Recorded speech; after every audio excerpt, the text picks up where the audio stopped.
निकल जाना, लोगों के घरों में मिलना, जो लोग मिलना चाहते हैं, अपने घर बुलाना चाहते हैं, और उसी के साथ साथ वहां से आना और मंच पर बैठ करके सत्संग करना। अगर 4 आने भी मेहनत हम उसके बराबर कर लें तो समझ लो पूरे विश्व के अंदर, पूरे भारत की भूमि पर कोई कोना नहीं बचेगा, तो पूरा संसार जय गुरुदेव हो जाएगा। ये गुरु महाराज ने कहा था, जब घर घर में जय गुरुदेव नाम का झंडा लहराएगा, वो काम पंकज जी महाराज कर वो अभियान लेकर के निकले हैं धराधाम पर।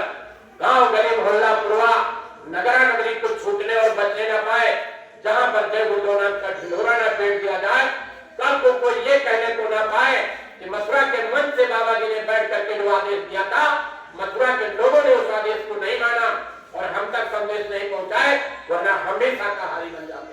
इसलिए मथुरा का जो संदेश, बाबा जी गुरुदेव जी महाराज का जो आदेश, हम सभी सत्संगियों की रूह में अंदर आत्मा में पहुंचाना चाहिए और एक लगन होनी चाहिए। जैसे दुनिया की चिंताएं होती है, बेटा बेटी की चिंताएं होती है, अपनी सारी बीमारी की चिंता होती है, वैसे गुरु महाराज के आदेश का चिंतन होना चाहिए। इस तरीके से इस आदेश का पालन करके और गुरु महाराज के मिशन को हम घर घर तक पहुंचाएं। इस काम के लिए निकले हुए इस काफिले में हर तरीके का सहयोग, हर तरीके का योगदान हम सब रेवाड़ी वाले लोगों का होना चाहिए, हम सब हरियाणा के लोगों का होना चाहिए। महाराज जी ने गुल्लक के लिए कहा था, रोज 1 रुपया डालो गुल्लक में। यह सेवा नहीं है, ये तुम्हारी आदत होनी चाहिए कि हम चाहे जितनी बुरी स्थिति में चले जाएं, हम हर हालत में उसमें 1 रुपया रोज डालेंगे। यह आदत हमारी है कि हम रुपया डालेंगे, प्रार्थना करेंगे, घाट पर बैठ करके सिमरन ध्यान भजन करेंगे। संकल्प होना चाहिए हमारा आपका कि शाम की रोटी हम तब तक नहीं तोड़ेंगे जब तक हम अपनी आत्मा को खुराक नहीं दे देंगे। हम शरीर को हर तरीके की खुराक देते हैं, दाल चावल सब्जी रोटी ड्राई फ्रूट फल फ्रूट, और उसके बाद कहीं हारी बीमारी हो गई, दया और दुआ का सहारा लेते हैं। लेकिन कभी सोचा इस आत्मा का भोजन है भजन, हम बिना मांगा भोजन करते हैं क्या? हमने बिना मांगा कभी सुबह ध्यान भजन किया? सोचो, सुबेरे उठते हैं, मंजन ब्रुश करते हैं, पाखाना जाते हैं, लौट करके नाश्ता करते हैं। जिसको अपनी आदत में शुमार कर लो कि जब तक हम अपनी आत्मा के लिए कुछ नहीं करेंगे तब तक शाम का भोजन नहीं।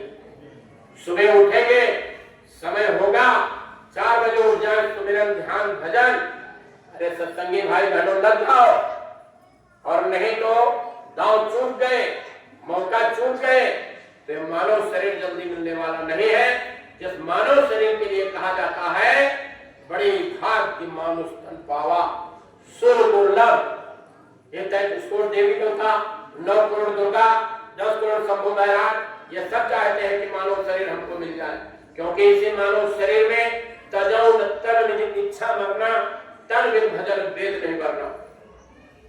बिना मनुष्य शरीर के हम लोग भगवान का भजन नहीं कर सकते। इसलिए आप सब लोग आए, इस अंग्रेजी साल के 9 वर्ष पर आप लोगों को शुभकामनाएं, और सभी को हम बार बार जय गुरुदेव कहते हुए चलते चलाते एक छोटी सी कहानी हम आपको घटना सुनाए दे रहे हैं, उसको आप लोग सुनिए और उसके बाद प्रार्थना होगी, और प्रार्थना के बाद साथ ही साथ आप लोगों के बीच में झोली आएगी।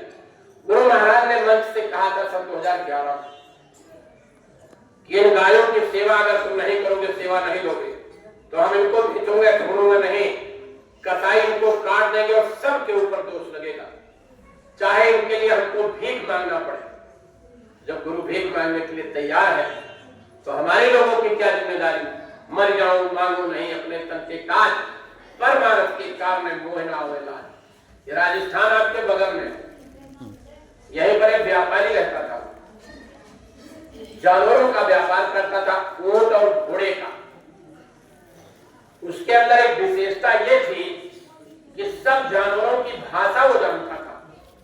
कोई जानवर बोले, कुत्ता बोले, बिल्ली बोले, सियार बोले, आदमी बोले, जानवर बोले, कोई भी बोले, फट से उस भाषा को समझ लेता था। जानवरों को बेचता था, बाजार ले जाए बेच दे, उसी से रोजी रोटी चलती थी। लेकिन एक दिन अर्धरात्रि पेशाब करने जब उठा हो तो देखा उसके कुत्ते के सामने बिल्ली बैठी हुई है और कुत्ते से कह रही है, कुत्ते सवेरे जो तुमको रोटी मिलेगी वो हमको दे देना। तो कुत्ते ने कहा, क्यों, तेरे को क्यों दे दूंगा? अरे भाई तो हमको रोटी दे देगा इसी में तेरी भलाई है, क्योंकि तेरे मालिक का एक टूट कर मरने वाला है, बहुत भोजन मिलेगा। अब मालिक के कान खड़े हो गए, ये भाई बिल्ली है, इसका कहा झूठा तो जाएगा नहीं, हमारा ऊंट मर गया थोड़ा नुकसान होगा। ले गया, सारे ऊँटों को बाजार में बेच दिया, आया फिर रहने लगा, घोड़ों का व्यापार करता रहा। एक रात को फिर उठा और वही बिल्ली को अपने कुत्ते के सामने बैठा देखा तो बिल्ली कुत्ते से कह रही है, कुत्ते ये जो सुबह रोटी मिलेगी हमको दे देना। कुत्ते ने कहा, क्यों, तेरे को दे दूंगा? अरे तेरी किस्मत खुलने वाली है, तेरे मालिक का कल एक घोड़ा मर जाए, बहुत भोजन मिलेगा।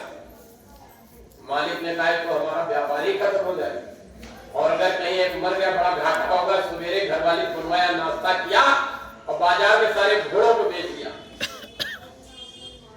अब सोचा कुछ दिन ऐसे रहते हैं, लेकिन अचानक एक दिन रात में जब उठा तो देखा वही बिल्ली कुत्ते के सामने बैठी है और कह रही है, कुत्ते सुबह वाली रोटी हमको दे देना।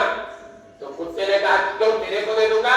अरे तेरे मालिक की मलकी मरने वाली है, तेरे मालिक की घरवाली मरने वाली है, बहुत भोजन मिलेगा। अब बताओ घरवाली को कहां ले जाए, कहां लेकर के जाए? इसलिए प्रकृति का एक अकार्य नियम है, हमको आपको जाना है, जाने से पहले तैयारी करनी है। उस समय के लिए तैयारी कर लो जिस समय हमको आपको इस शरीर से निकाल दिया जाएगा, निकलने से पहले अपने लोगों की तैयारी रहेगा।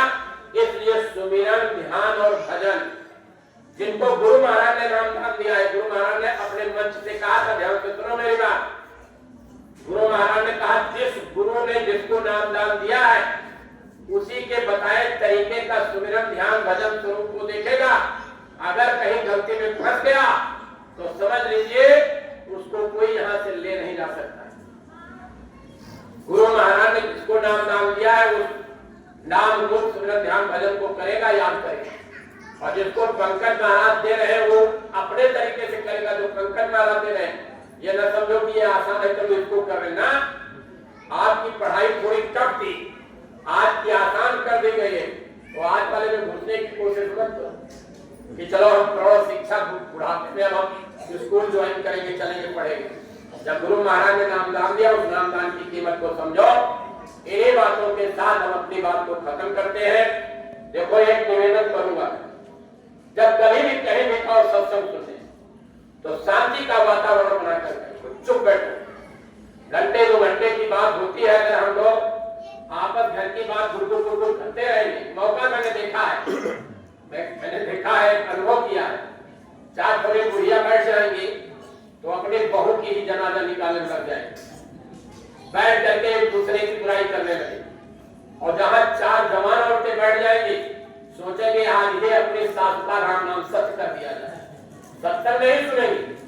तो ये जीवन में हमेशा याद रखो, जहां बैठो मन वचन क्रम से, अपनी जुबान से, इंद्रियों से केवल बैठ करके उन बातों को समझो।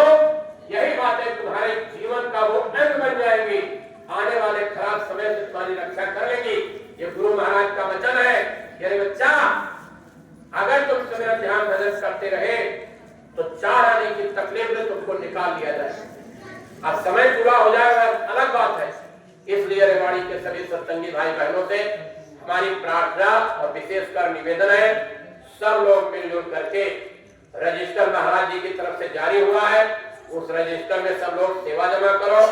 रेवाड़ी का भंडारा चलाने का 15 दिन का आज टाइम आ गया है, जो आपका मथुरा में चलता है। ये हमको योगिंदर जी ने बताया कि पहली तारीख से ही रेवाड़ी का नंबर 15 दिन भंडारा चलाने के लिए है। तो आप सब लोगों को अब नए साल में पहुंच के वहां भंडारा में सहयोग और योगदान देना चाहिए। अरे सेवा है, इससे कर लो कुछ सेवा। सिर भर जाओ उचित असमोरा, सबसे सेवक धर्म कठोरा। गुरु महाराज के वचन है, तुम नाक से करोगे नाक से, हाथ से करोगे हाथ से, पैर से करोगे पैर से, सब इंद्रियों से कर्म करा के तुम्हारे कर्म कर्जों की माफी कराई जाती है। यह बहुत बड़ी दया हरियाणा के ऊपर है, जो गुरु महाराज ने अपने जीवन में आपके भंडारे को, हरियाणा के भंडारे को अपने कर्म भूमि पर चलवा करके और आप सब हरियाणा वासियों को आदेश दिया था कि आप लोग यहाँ आकर के इस भंडारे को चलाओ। यह आपका परम सौभाग्य है। आप यहाँ खेती करते हो, अनाज ले जाओ, चावल ले जाओ, आटा ले जाओ, दाल ले जाओ, अरे रोटी बना करके खिला दो, सबसे बड़ा पुण्य कमा रहे हो उस जगह पर बैठ करके। यही आप सबसे प्रार्थना और निवेदन है। और हमेशा अपने अगुआ काल के संरक्षण में, जिसको पूज्य पंकज जी महाराज ने जिम्मेदारी दी है या गुरु महाराज के समय से जिम्मेदार है, बिना उसके आदेश निर्देश के आगे आप ना चले मिलजुल करके, क्योंकि जब हम साथ मिलजुल के वहां नहीं कर सकते तो भजन भी नहीं कर सकते, तो भजन नहीं बनेगा। इसी उदयपुर में लगे रहोगे इन शब्दों के साथ। मालिक के नाम को एक बार जोर के साथ आप लोग लेंगे। जय